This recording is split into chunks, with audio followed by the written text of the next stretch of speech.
E aí pessoal do YouTube, tudo bem? Voltamos dessa vez para falar sobre um pouco sobre o último livro que eu li, que foi este livro aqui. Isso aí, O Futuro do Calvinismo, livro escrito por Leandro Antônio de Lima, que foi publicado pela editora Cultura Cristã.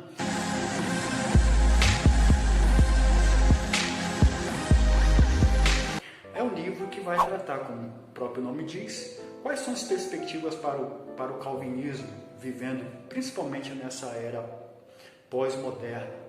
E ele a pergunta que ele faz é como que o calvinismo tradicional ou clássico sobreviveu à modernidade? Será que a forma como ele utilizou para sobreviver é válida neste tempo?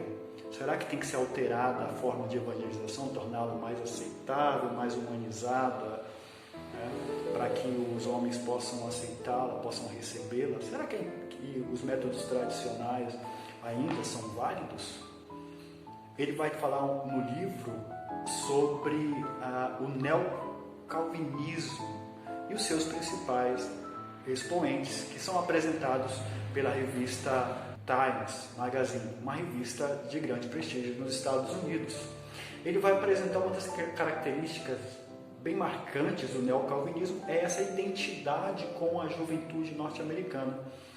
Algo que com o calvinismo clássico eles têm se perdido identidade com o calvinismo clássico, e o neocalvinismo veio resgatar essa comunicação, esse relacionamento com a juventude.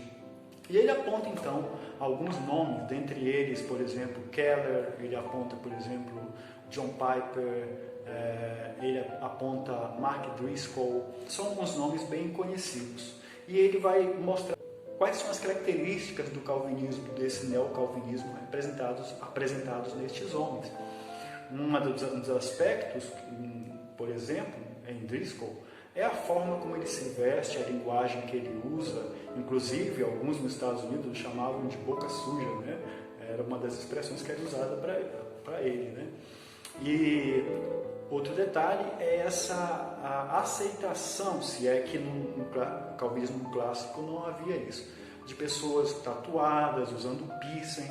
Driscoll, inclusive, ele vai apontar algumas deficiências do calvinismo clássico, né? Por exemplo, o isolacionismo foi um movimento que se afastou do mundo, né? Segundo ele, vai dizer que foi um movimento um tanto frio, sensacionista, e foi dentre outros pontos que ele apresenta para a revista. E o autor vai defender que, pelo contrário, Calvino tinha uma verdadeira identidade que apresentava um temor muito grande e uma espiritualidade realmente bem marcante, uma devoção marcante. Outro detalhe que ele vai dizer que o calvinismo não se isolou, não era isolacionista, mas, sobretudo, inclusive ele apresenta aqui Kuyper como um dos exemplos de um calvinismo que quer se identificar, um calvinismo que entra na cultura e transforma essa cultura, redime essa cultura, ou seja, que a luz de Cristo, fazendo com que a luz de Cristo brilhasse ou brilhe na cultura, ou seja, que é esse um dos papéis do cristianismo genuíno e verdadeiro. Então, pessoal, esse é um livro que vale muito a pena ler. É um livro que, neste livro, vocês vão encontrar, inclusive, quais são os desafios que o autor faz, a pergunta que o autor faz, quais os desafios para o calvinismo contemporâneo. Como é que ele vai lidar com esse relativismo moral? Como é que ele vai lidar com a comunicação? Como é que ele vai se comunicar com essa juventude de hoje, com o tempo que nós estamos vivendo? Um detalhe bem interessante que ele põe aqui, algo a se refletir, é sobre a forma como é aplicado o calvinismo. Será que ele precisa ser tão rígido? O que ele propõe não é um esfriamento doutrinário, uma relativização da doutrina, mas o que ele aponta aqui é uma diminuição na rigidez com relação ao lidar com a cultura. O que ele propõe uma menor rigidez na liturgia calvinista contemporânea.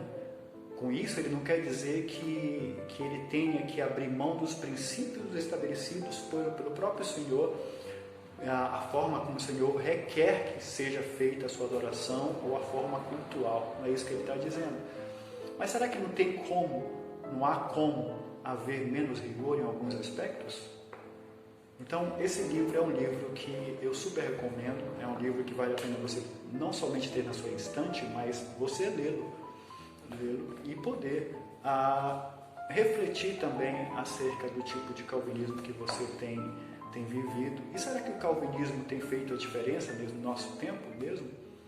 Será que ele não se afastou do que Calvino cria, tornando-se um tanto mais racionalista, abandonando, por exemplo, questões chaves nas quais Calvino cria? É algo para a gente pensar, algo para refletir. Então, pessoal, era isso que eu tinha que trazer hoje, um pouco sobre este livro que eu li, e eu espero que você tenha a oportunidade de lê-lo, adquiri-lo e também poder compartilhar um pouco daquilo que você aprendeu. Beleza, pessoal? Até o nosso próximo vídeo. Um abraço. Tchau!